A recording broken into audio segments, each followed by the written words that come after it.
This is amazing. Look at how good that looks. Vapor Hunting Technologies at your service.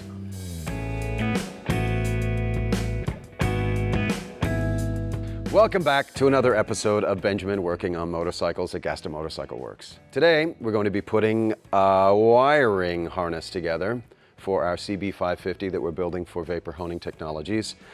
In addition to that, we're going to be making a custom clutch cable, which will be really cool, I hope, for everybody to see how that works, because custom clutch cables are required a lot of times because of the configuration of these bikes.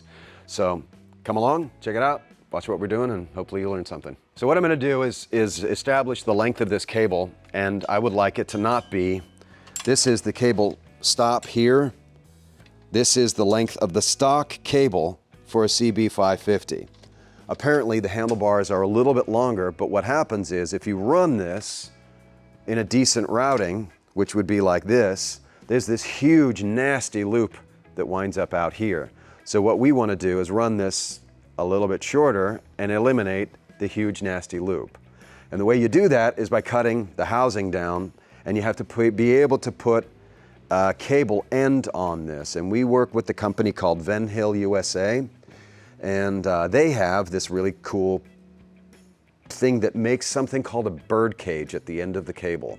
And I'll show you how that's done, and it's going to be a really neat thing, I think. I love it. It gets me excited. So what I'm doing is I'm Velcroing the housing into position so that I can get a good feel for how long this actually wants to be. We'll take that out of that. I like a nice comfortable loop here. It'll make a nice easy clutch pull. These are Velcro straps, easily available at your local hardware store. They're really handy. Kind of a neat trick. When you're storing your bike for extended periods, put one of these onto your clutch lever and pinch it down. That way your clutch discs won't stick to one another. So the first thing you're going to want to have to do is commit to cutting your cable. So we can't have this on here, but you need to keep all of these connectors in the same line. So this is going to come off of here.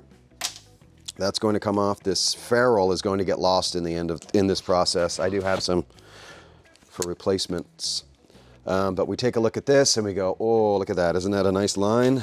This is the adjusting barrel, which fits into the cable stop. First, we have to push the cable out, because if you cut this cable housing, you'll cut the cable, and that would be a real drag. This is going to go like that and be a nice pretty arc.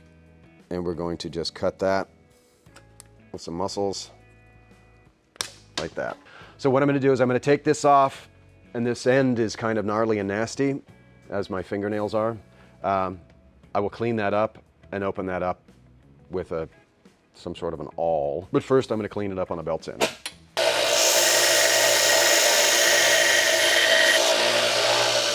So what we're trying to do is achieve a flat end that hasn't been cut in a nasty fashion by the angle cutters. So this is a nice flat end. We're going to take this awl, push it in there, and open that little piece of, there's a sheath inside these that makes the cable run smoothly.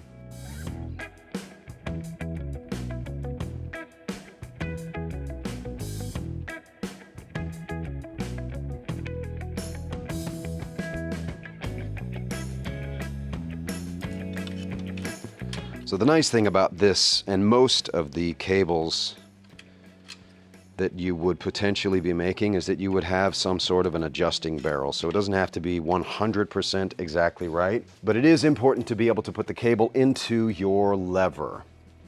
So if you can't do that, don't make your cable yet.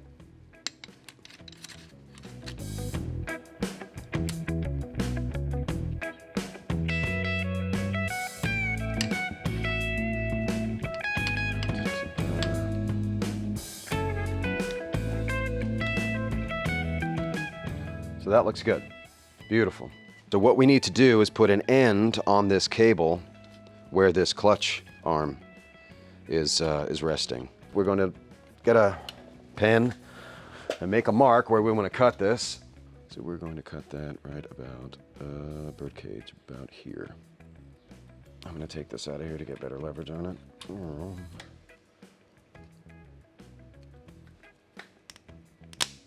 That's there. This goes on here. Here's the tool. What this does is this pinches the cable in the vise so that the cable sticks out like that.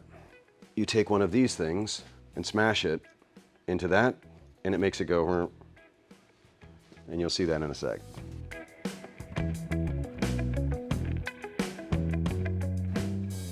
That little Jimbo, which we will call the cable end, right, is going to be replacing the one that we cut off.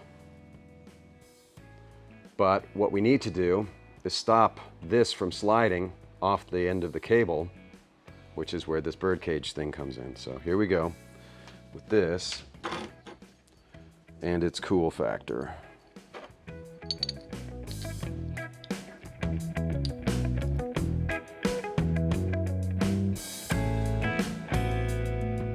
Smash it with a hammer, like that. And it does this really cool thing. Look at that. It spreads that, so this can't slide off the end. We're going to soak this in molten solder, so there's no way that it can squish together again. And what we're going to do now is dip this end in here with flux on it so that some of this aluminum will stick to it. Just go ahead and stick. So that's how a cable gets made.